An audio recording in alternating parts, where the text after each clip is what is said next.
नमो नमः नमो जय महादेव्यै शिवाय सततं नमः नमः प्रकृत्यै भद्राय प्रणताय स्मृताम मनुष्य जय नमो नमः। महाराज खाना रख लीजिए अपने जरूर पहले आ जाओ। नमस्कार, मैं कुलदीप भारद्वाज। नमस्कार इंडिया के लिए आज विष्णु जी के 8वें अवतार श्री भगवान कृष्ण जी की 5248वीं जयंती कहूं, अवतरण दिवस कहूं, प्रकट दिवस कहूं या जन्माष्टमी कहूं, उसकी शुभकामनाएं और मंगल कामनाएं। मैं हालांकि आज सुबह से कई कार्यक्रमों के अंदर ये बार बार बताता रहा हूं, कई लोगों के प्रश्न भी उठते रहे कि जी 5248 की गणना किस प्रकार आई। उसका सीधा सा नियम यह है कि द्वापर के अंत में 125 वर्ष श्री कृष्ण का जीवन बताया जाता है और जो ये कलयुग चल रहा है ये ईसा से 3102 वर्ष पहले प्रारंभ हो गया था और अब 2020 जा चुका है।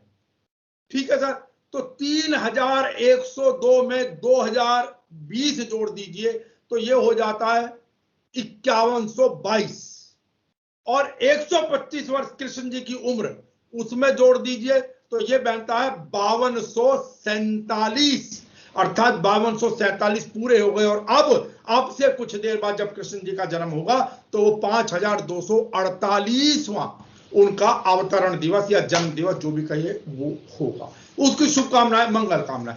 आज हालांकि हम भी कई जगह जाकर देखा, सड़कों के ऊपर कोई रौनक नहीं थी किसी भी किस्म की। थोड़ी सी चर्चा शुरुआत के अंदर श्री कृष्ण जन्माष्टमी की कर लेते।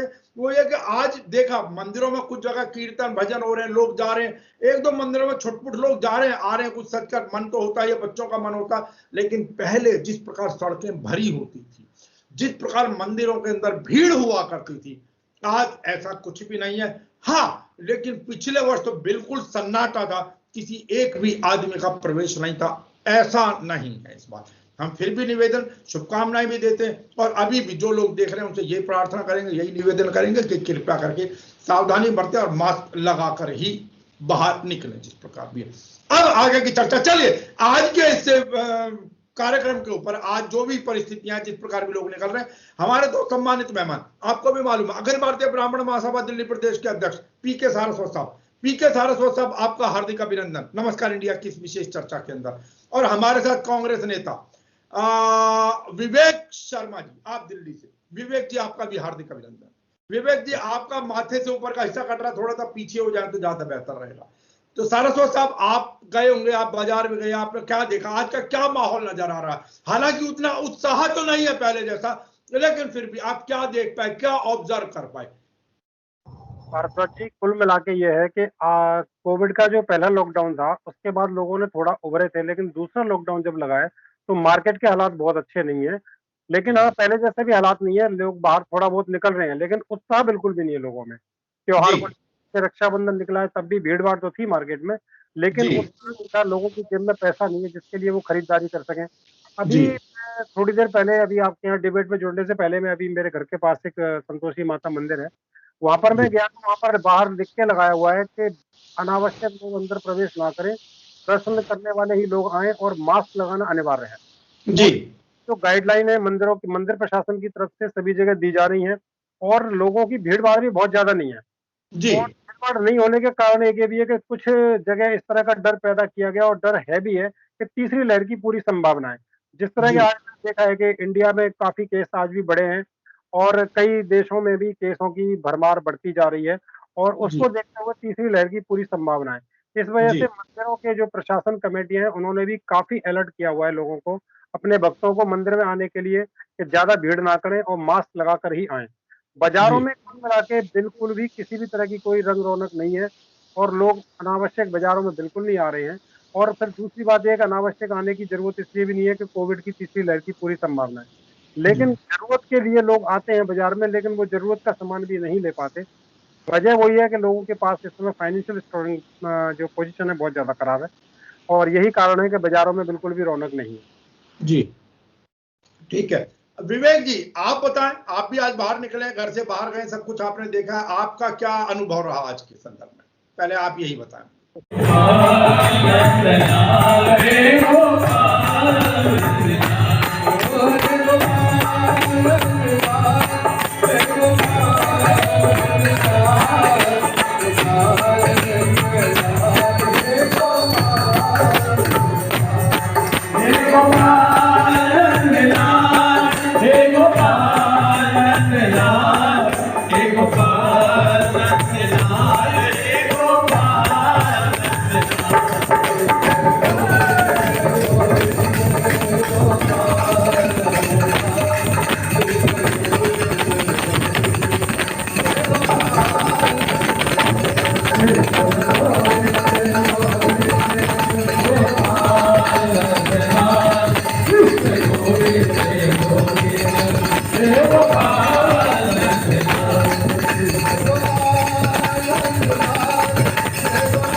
जन्माष्टमी की बहुत बहुत शुभकामनाएं। जी इस्कॉन टेम्पल है द्वारका में, वहां पर सुरक्षा की बहुत ही अच्छी व्यवस्था कर रखी है। डीएम एसडीएम सब मिल करके वहां पर जो आम भक्तगण है उनकी सुरक्षा का पूरा ध्यान रखा गया है। उसके अलावा भी छोटे मोटे जितने भी मंदिर है उन मंदिरों में भी पूरी ऐसी व्यवस्था रखी गई है, ना ज्यादा भीड़ भाड़ इकट्ठी नहीं करने दी जा रही है और लोगों को पूरा अवेयर किया जा रहा है। मार्केट में भी सभी जगह लोगों की सुरक्षा का विशेष ध्यान रखते हुए उनको बार बार अवेयर किया जा रहा है कि मास्क लगा करके ही बाहर निकले।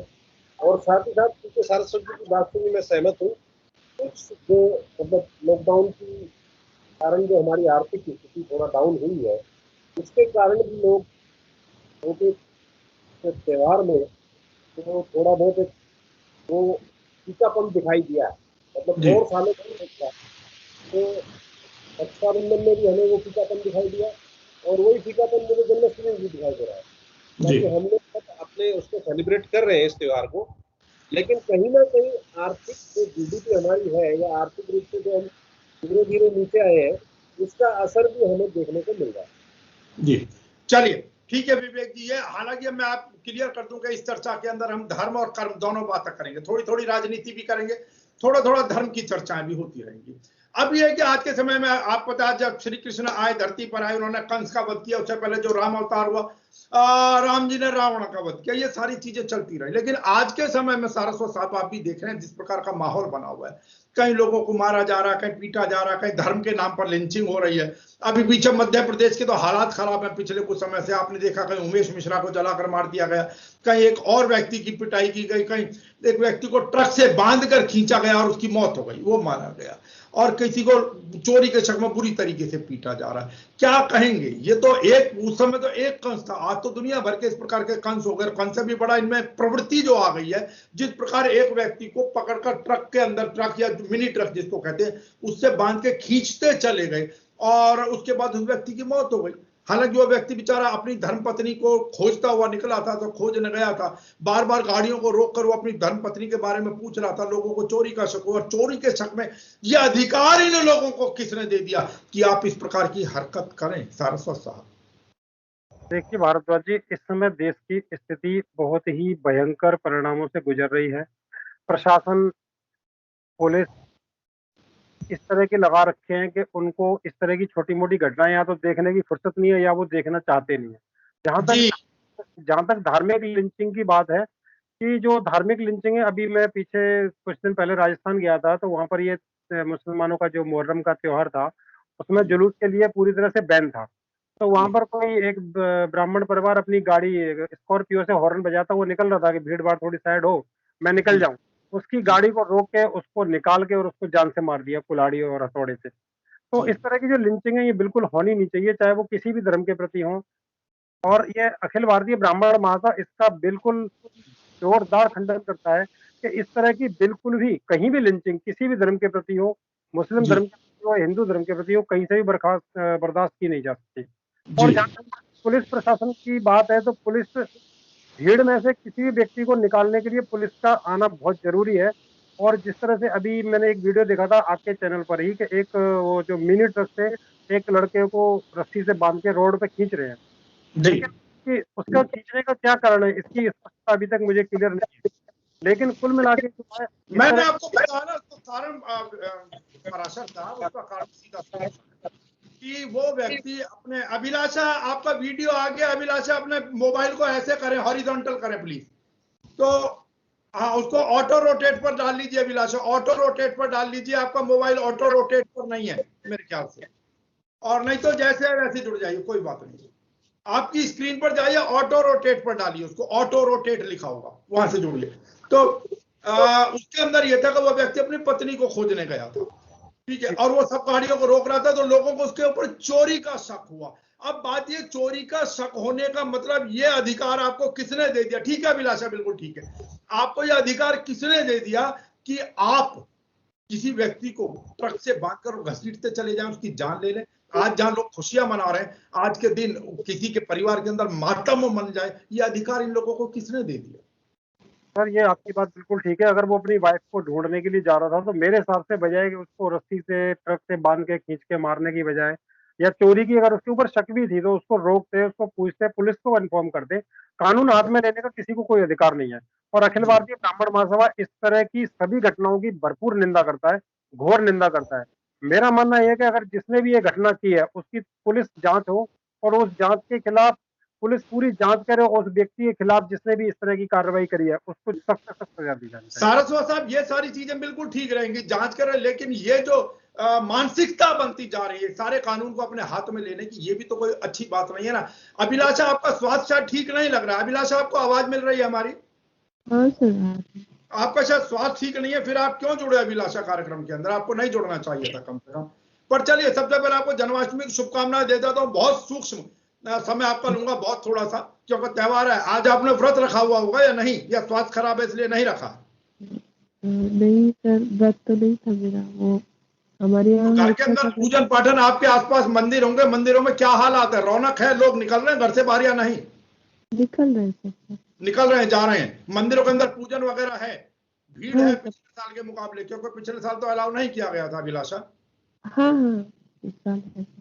तो आपका स्वास्थ्य ठीक नहीं, आप गए थे? नहीं सर, मैं तो नहीं गई, उठ नहीं पा रही हूँ सर। अभिलाषा, आपका स्वास्थ्य बिल्कुल ठीक नजर नहीं आ रहा है। आपको जन्माष्टमी की शुभकामनाएं। आप आराम कीजिए प्लीज, कोई दिक्कत आप नहीं। सभी को भी जन्माष्टमी बहुत की बहुत हार्दिक। धन्यवाद। ये अभिलाषा मिश्रा है, ये 17 में महिला जिला अध्यक्ष अखिल भारतीय ब्राह्मण महासभा की, आप ही के संगठन की, पाराशर साहब हमारे साथ। ये अखिल भारतीय ब्राह्मण महासभा से पाराशर जी और विवेक शर्मा जी दिल्ली से हैं अभिलाषा। और ये अभिलाषा मिश्रा है, जिला अध्यक्ष है ये महिलाओं की, मध्य प्रदेश, सतना के अंदर। ठीक है अभिलाषा, बहुत बहुत धन्यवाद। शुभकामनाएं आपके पूरे परिवार को, आपके पूरे संगठन को। प्लीज, आपने हिम्मत दिखाई, आप जुड़े कम से कम इतने बुरे हालात के अंदर भी। आप प्लीज आराम कीजिए, हमारी शुभकामनाएं। आप बहुत जल्द, बहुत बहुत शुभकामनाएं। ठीक है अभिलाषा, आप डिस्कनेक्ट कर दीजिए अभिलाषा जी सर, ठीक है, कोई दिक्कत नहीं। विवेक जी, अब मेरा जो आपसे प्रश्न है वो ये है विवेक जी, कि ये मानसिकता लोगों के अंदर जागृत कहां से हुई? ये इनको इतनी हिम्मत कहां से आ रही है? शासन प्रशासन से क्या इन लोगों को कोई आशीर्वाद मिलता है? क्योंकि उसका मैं एक उदाहरण दे दूं। अभी उत्तर प्रदेश के अंदर आपको मालूम है जिस प्रकार की जो घटना, जो एक एसपी को थप्पड़ मारा गया पंचायत चुनाव, ब्लॉक प्रमुख चुनावों के अंदर, वो जो विवेक चौधरी नाम का जो व्यक्ति था, वो हालांकि जमानत में मिल गई 4-5 दिनों के पश्चात में, और अब उसको भारतीय जनता युवा मोर्चा का जिला अध्यक्ष बना दिया गया। तो जब आप ऐसे शाबाशी देंगे तो फिर तो हौसला अपने आप ही बढ़ना है ना। तो इसका मतलब ये मारपीट, ये सारी की सारी चीजें अलग से डिग्री है, वो प्रखर राष्ट्रवाद और धर्म की ओर बढ़ चुका है। यहाँ पर क्या है कि ऐसा नहीं है कि योगी आदित्यनाथ की सरकार में ऐसा हो रहा है। मुझे अच्छी तरह याद है जब मुलायम सिंह यादव जी की गवर्नमेंट थी तो उन्होंने राम गोपाल यादव जी के दामाद को चेयरमैन बना दिया था पीएससी का, और उसके समय में जितने यादव थे एसएचओ होते थे, और उसके साथ साथ समाजवादी लोग खूब पुलिस वालों को उनको खूब धमकियां देते थे। ये आप सरासर गलत है कि योगी आदित्यनाथ की सरकार में ऐसा हो रहा है। मायावती की गवर्नमेंट में भी ऐसा होता था कि एसओ जो है वो एससी कैटेगरी का होता था, और मायावती के लोग भी पुलिस वालों को और उनको धमकाते थे। ये सिर्फ बात क्या है, विवेक जी धमकाते तक तो ठीक था। मैं ऐसा नहीं कह रहा कि कांग्रेस पार्टी बहुत अच्छी है, लेकिन मैं जब भी कांग्रेस पार्टी का रूल देखता हूं, चाहे वो हरियाणा में हुड्डा साहब का रूल रहा हो, चाहे दिल्ली में शीला दीक्षित का सरकार का रूल रहा हो, यहाँ किसी भी अधिकारी को तो ना तो हमें धमकाने की इजाजत होती है कि हम जाकर के किसी अधिकारी को धमका दें या किसी पुलिस वाले को तू ताड़ा कर दें। ये कल्चर जो है, ये कल्चर सिर्फ और सिर्फ हिटलरशाही जो है, हिटलरशाही, मोदी जी इस देश में हिटलरशाही लाना चाहते हैं। मैंने मैनकॉफ एक किताब पढ़ी थी जिसमें जब जर्मनी में चांसलर हिटलर आया तो उसने अपने सारी की सारी नाजीवादी जितनी भी शिक्षा थी वो सारी लागू कर दी थी, और जो बगैर नाजी लोग थे उनको गैस के चैम्बरों में धकेल दिया था, यानी बुरी तरह से उनको प्रताड़ित किया गया। या तो वो जर्मन बने, नहीं तो जितने भी अदर धर्म के जो लोग थे उनको मार दिया गया था। तो सेम जो पॉलिसी है मोदी जी और आरएसएस उसी पर चलते जा रहे हैं कि इस देश में केवल और केवल एक वर्ग। विवेक जी, आपने अभी मुलायम सिंह, मायावती सबके उदाहरण दिए, ठीक है, जातिवादी यहाँ पर होता है, हर आदमी अपनी अपनी जाति के हिसाब से करते हैं। जब 36,000 पुलिस की वैकेंसी आई तो केवल 3 जिलों से यादव और मुसलमान भर दिए गए। एक मिनट, एक मिनट, मैं योगी सरकार की तारीफ करना चाहता हूं। आज जनरल कैटेगरी के बच्चों को वहां मौका मिल रहा है और ये कहते हैं जी कोटा खत्म कर दिया। अरे कोटा कैसे खत्म कर दिया? उन्होंने तो कोटा इन कोटा जो था, मतलब कि कहने का मतलब जो हमारा जनरल कैटेगरी का आदमी है उसमें ना ओबीसी आएगा ना एसटी आएगा। तो इसमें इनको दर्द क्या हो रहा है कि अगर हमारे विवेक जी, आप मुझे सुन रहे हैं? विवेक जी, मुझे सुन पा रहे हैं आप? मैं ये कह रहा हूं, जातिगत आधार पर फेवर करना ये तो चलता रहता है, लेकिन मायावती या मुलायम सिंह के राज में इतने बड़े स्तर पर आप किसी को भी पीट दो तो भी आप सम्मानित। आपने गोली मार दी, इंस्पेक्टर सुबोध को गोली मार दी गई थी, वो भी जेल से नहीं सम्मानित। ये सम्मानित कहां हुआ करते थे? होगा जब वो दो लड़के, उनकी बहन को छेड़ा गया मुसलमानों के द्वारा और जब वो मर्डर हुआ उन दो लड़कों का, और उस एसओ का फूलमाला पहना करके लखनऊ नहीं लाया गया जेट प्लेन से। ये तो समाजवादी पार्टी की सरकार की बात कर रहा हूं मैं, जब मुलायम सिंह अखिलेश यादव जी की पार्टी की सरकार थी। ठीक है, तो सारस्वत साहब, कुल मिलाकर यह कि राजनीतिक कल्चर यही है, जो आएगा अपनों अपनों का फेवर करेगा। सीधी सी बात तो यही होगी, मानवता, कानून, संविधान सब एक तरफ। सर ऐसा है, सब अपनी अपनी जाति की फेवर करते हैं, लेकिन ब्राह्मणों की फेवर कोई पार्टी नहीं करती, ना कोई सरकार करती है। मैं अखिल भारतीय ब्राह्मण महासभा का दिल्ली प्रदेश का अध्यक्ष होने के नाते मैं पूरे इंडिया के केसेस को देखता हूँ। कहीं पर भी मैंने किसी भी सरकार को ब्राह्मणों की फेवर करते नहीं देखा। और सरकार तो क्या फेवर करेगी, जो ब्राह्मण प्रतिनिधि है ना, वो भी ब्राह्मण की फेवर नहीं करते। तो जो घटनाएं हैं, कम से कम इन लोगों में इतनी जातिवादी तो है कि चलो आज यादवों की सरकार या अखिलेश यादव की सरकार बन रही है तो यादवों को प्राथमिकता मिलेगी, ठाकुरों की सरकार बन रही है ठाकुरों को प्राथमिकता मिलेगी, समाजवादी की सरकार बन रही है तो एससी एसटी को प्राथमिकता मिलेगी। लेकिन हमारे लोगों को तो कहीं किसी तरह की प्राथमिकता है ही नहीं। जनरल कैटेगरी को बनिया, ब्राह्मण, ठाकुर यही लोग बच जाते हैं, बाकी सबकी प्राथमिकता हो जाती है, सब जातिवाद के आधार पर आगे निकल जाते हैं। कोई एससी एसटी के रिजर्वेशन पर निकल जाता है तो कोई नेताओं की छत्र छाया में निकल जाता है। लेकिन हम थोड़ा सा विषयांतर हो रहे हैं, लेकिन विवेक जी क्योंकि कांग्रेस के नेता हैं या कांग्रेस के लिए कार्य करते हैं, उनके समर्थक भी हैं, उनके सदस्य भी हैं। विवेक जी, सवाल यह कि मायावती जी भी क्या नाम है, चाहे जातिवादी कहो या कुछ भी कहो, लेकिन आज के समय में वो भी ब्राह्मण सम्मेलन कर रही है। समाजवादी पार्टी भी ब्राह्मण सम्मेलन कर रही है। पहले बेशक वो यादववाद चला करता था, जो कुछ भी है। आपकी कांग्रेस पार्टी को याद नहीं आती क्या कि भाई ब्राह्मणों के बारे में कुछ कह दिया जाए? या बाकी तो सब अपनी पीठ थपथपाएंगे, हमने ये आरक्षण बढ़वाया, ये आरक्षण बढ़वाया, लेकिन ब्राह्मणों के लिए आपकी पार्टी कुछ कहने में झिझकती क्यों है? मैं आपकी थोड़ी याददाश्त तेज करना चाहूंगा। जब इंदिरा गांधी इस देश की प्रधानमंत्री थी तो 22 राज्यों के मुख्यमंत्री ब्राह्मण हुआ करते थे। उसकी कैबिनेट में जो जितने भी लोग थे वो ब्राह्मण हुआ करते थे। राज्यपाल ज्यादातर ब्राह्मण हुआ करते थे। मैं आज की वर्तमान में, भूतकाल में नहीं जीना चाहते विवेक जी। भूतकाल में क्या था छोड़ दीजिए, वर्तमान में चर्चा हो रही है। मैं इस चीज को तो लोगों को याद दिलाना चाह रहा हूं। आज 22 राज्यों में बीजेपी की गवर्नमेंट है, एक ब्राह्मण मुख्यमंत्री का नाम कट रहा है, थोड़ा सा पीछे होकर बोले। 22 राज्यों में बीजेपी की गवर्नमेंट है, एक ब्राह्मण मुख्यमंत्री का नाम गिनवा दीजिए। बंगाल की भी जो मुख्यमंत्री है वो टीएमसी से है, ना कि बीजेपी से। तो इसलिए कांग्रेस ने ब्राह्मणों के लिए बहुत कुछ किया भी है और करना भी चाहती है, लेकिन अब कहां है, अब क्यों नहीं कर रहे? सवाल तो अब का जवाब दीजिए ना मुझे, वर्तमान का नहीं। अभी भी हम लोग ये पूरा प्रयास कर रहे हैं कि किसी ना किसी तरह से एकजुट होकर के ब्राह्मण, मुस्लिम और जाट और दलित ये कॉम्बिनेशन बनकर के अगर आ जाए तो जाहिर सी बात है कांग्रेस 243, 230, 235, 240 सीटों तक जा सकती है। सारस्वत साहब, उन्होंने तो सारा कॉम्बिनेशन बना दिया, दलित का भी कॉम्बिनेशन, जाटों का भी कॉम्बिनेशन, ब्राह्मणों का भी कॉम्बिनेशन। बात को घुमा गए। जो ब्राह्मण वाली चर्चा आपने छेड़ी थी उसका सीधा सीधा जवाब नहीं दिए, और देंगे में नहीं। कांग्रेस की खासियत है आज की कांग्रेस के अंदर कम से कम। सर विवेक जी, रोड की मैं ये बिल्कुल आपको एश्योरेंस करना चाहता हूं, अगर हमारी सरकारें जहां जहां बनेगी, जैसे पहला उदाहरण पंजाब में सरकार बनी, पंजाब में कांग्रेस की सरकार, तो ब्राह्मण कल्याण, ब्राह्मण भलाई बोर्ड किसने बनाया? कैप्टन अमरिंदर सिंह ने। राजस्थान में अशोक गहलोत जी की सरकार, 10% आरक्षण सवर्णों को किसने दिया? अशोक गहलोत जी ने। अब जब मौका मिलेगा हम लोगों को, हम सरकार में 32 साल से है ही नहीं वहां पर, जब तक 32 साल जब आप 32 साल से नहीं है तब भी बार बार ठोकर खाकर नहीं समझना चाह रहे, तब भी किसी को लालायत थी अपनी ओर आकर्षित करना नहीं चाह रहे। कुल मिलाकर बाकी पार्टियों को अकल आ रही है, कांग्रेस को नहीं आ रही है। मतलब ये हालात तो आपके तब है जब 32 वर्षों से आप स्वीकार रहे हैं कि हम नहीं है सत्ता में, और अगर यही हाल रहे तो आगे फिर 32 साल यही काम कराना चाहते हैं क्या? ऐसा है, कांग्रेस की जो टॉप लीडरशिप है वो, उसके जो सलाहकार हैं, मैं अगर कुछ कड़वा कहूंगा तो फिर वो चीजें गलत होंगी, उसके जो टॉप सलाहकार हैं, उसके जो सलाहकार मंडल है, वो सुनना ही नहीं चाहता हम जैसे लोगों की बात। हम जैसे कार्यकर्ता उनको कोई बात बताना चाहते हैं कि आप ब्राह्मण कल्याण बोर्ड के लिए ऐसा करिए, या ब्राह्मणों से बात कीजिए, या उत्तर प्रदेश के जो प्रमोद तिवारी जी हैं, या प्रमोद कृष्णन जी हैं, या और ब्राह्मण नेता हैं, उनसे बात कीजिए ताकि ये 10% जो ब्राह्मण वहां पे उत्तर प्रदेश में है, उनके भरोसे और सारे समाज मिलकर के कांग्रेस की सरकार वहां ला सके।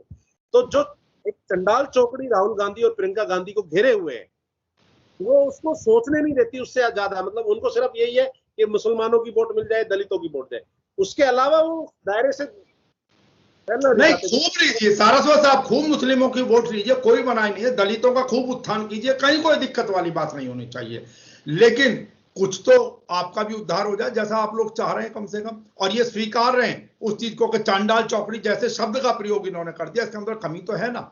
और जो कह रहे हैं 32 वर्ष से जहां जानी है, इसके अंदर आगे भी फिर हालात कोई बहुत अच्छे होने वाले नहीं है सारस्वत साहब। जी सर जी, ये बात मैं आज नहीं, आज से पहले कई डिबेट में बोल चुका हूँ कि कांग्रेस के ग्रास रूट के कार्यकर्ता की जो बात है वो हाई कमान तक पहुंच ही नहीं पाती, क्योंकि जो चांडाल चौकड़ी जो विवेक शर्मा जी जिक्र कर रहे हैं ना, वो चांडाल चौकड़ी ही ग्रास रूट के कार्यकर्ता की बात को रोकती है, और सही मायने में ये बात जो है वो हाई कमान तक नहीं पहुंच पाती। कांग्रेस को अच्छी तरह पता है कि बिना ब्राह्मणों के कांग्रेस का बेड़ा पार नहीं हो सकता। अगर कांग्रेस एक अपने मैनिफेस्टो में ब्राह्मण कल्याण आयोग या ब्राह्मण आयोग का गठन का भी वायदा कर देती है ना, तो भी कांग्रेस को सत्ता तक पहुंचने में ब्राह्मण पूरा सहयोग करेंगे, मैं श्योर में लिखित में दे सकता हूँ। अखिल भारतीय कुल मिलाकर अब रात के समय पूरे 12 बज गए जी। अब आगे करते हैं चर्चा। सबसे पहले आपको भगवान श्री कृष्ण जन्माष्टमी की शुभकामनाएं, मंगल कामनाएं उनके जन्म की। सारस्वत साहब आपको भी, विवेक जी आपको भी, संपूर्ण राष्ट्र को नमस्कार इंडिया की ओर से।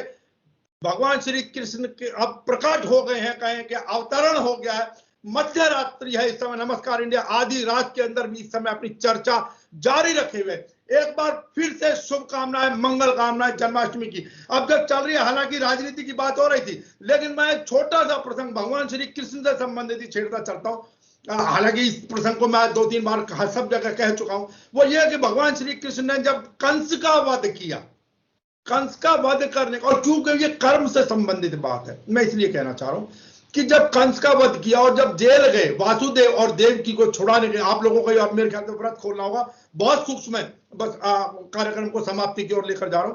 तो जब वध किया, वध करने के बाद में जब उनको जेल से छुड़ाने गए देवकी और वासुदेव को, तो देवकी ने भावुक होकर कहा था कि तुम तो महान भगवान हो, तुम्हें 14 वर्ष लग गए हमें कंस का वध करने में और हमें जेल से छुड़ाने में। तब भगवान श्री कृष्ण ने कहा था कि माता, इसकी जिम्मेदार आप ही हैं, आपने भी तो मुझे पिछले जन्म के अंदर 14 वर्षों के लिए वनों में भेज दिया था, अपने से दूर कर दिया था। देवकी परेशान, देवकी थोड़ा सा कि भाई मैंने, कोई मां ऐसा कर सकती है कि जी हां, पिछले जन्म में आप केकई थी माते, और वासुदेव जो इस समय मेरे पिता ये दशरथ थे। अब वो आश्चर्यचकित, तो कहते हैं कि भाई फिर कौशल्या कौन है? तब वो बताते हैं कौशल्या जो यशोदा है, ये कौशल्या थी। तो बात ये है कि कर्म जो है ना साहब, वो तो कहीं ना कहीं पे करते हैं, और कर्म का जो प्रभाव होता है वो किसी को बख्शता नहीं है। तो खैर, ये छोटी सी मुझे ऐसी चली बात याद आ गई। मैंने एक चीज खोजी थी, मैं माफी चाहूंगा, मैं एक चीज आपको और इसी के अंदर, क्योंकि आज के समय में जो माहौल है, आप जगह जगह किसी की भी आईडी पूछ रहे, कुछ पूछ रहे, तुम मुस्लिम हो, तुम जय श्री राम का, तुम ये चूड़ी नहीं बेच सकते, तुम फलाना नहीं, तुम ढिकना नहीं, बाद में आप कुछ भी करते रहिए उन चीजों को लेके। मेरे को एक चीज मैंने आज खोजी कम से कम, और मैं उसको आप लोगों को जरूर पढ़कर सुनाना चाहूंगा, और ये है मौलाना हसरत मोहानी। मैं आज के माहौल के ऊपर बात कर रहा हूं। ये 1923 में लिखी गई थी पंक्तियां कुछ।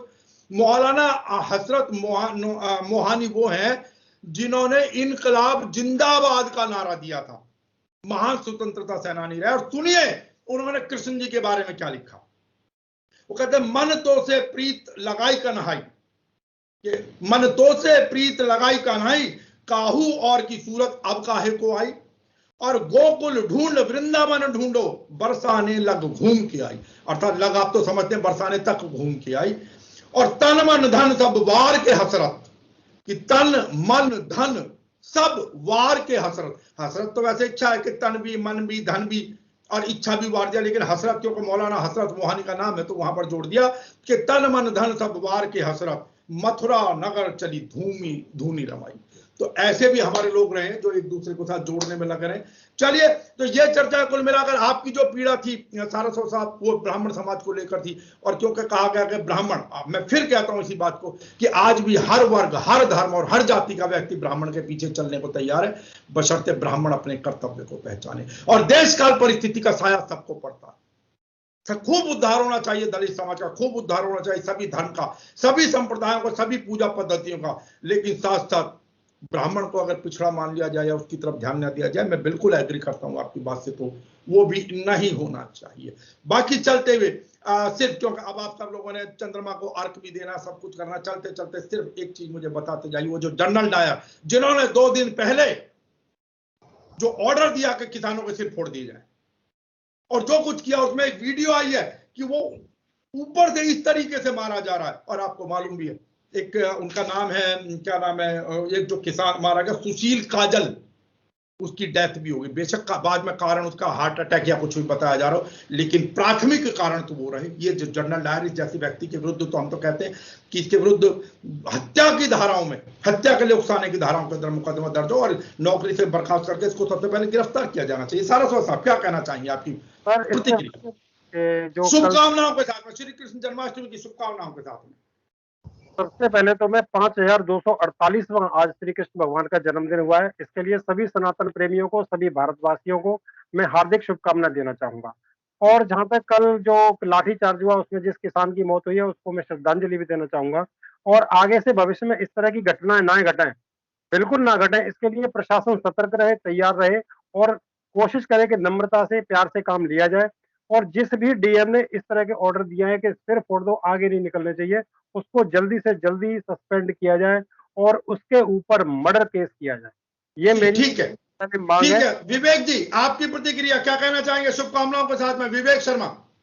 अखिल भारतीय ब्राह्मण महासभा की तरफ से और ऑल इंडिया सारस्वत विचार मंच की तरफ से सभी को, देशवासियों को, सबको बहुत बहुत शुभकामनाएं। आज मैं दुष्यंत चौटाला का बयान सुन रहा था जी, जो एक डिप्टी सीएम, जो एक जिम्मेदार पोस्ट पर, वो ये कहते हैं कि आपने पूरी सिचुएशन देखी, मतलब उन्होंने ये कहा, कहने की कोशिश की कि उधर से फावड़े कस्सियां चलाई गई, तब एसडीएम ने ये ऑर्डर दिया। मतलब वो एक तरह से वो एसडीएम का बचाव कर रहे थे जी, लेकिन उन्होंने ये भी दुख भी व्यक्त किया कि ये घटना निंदनीय है।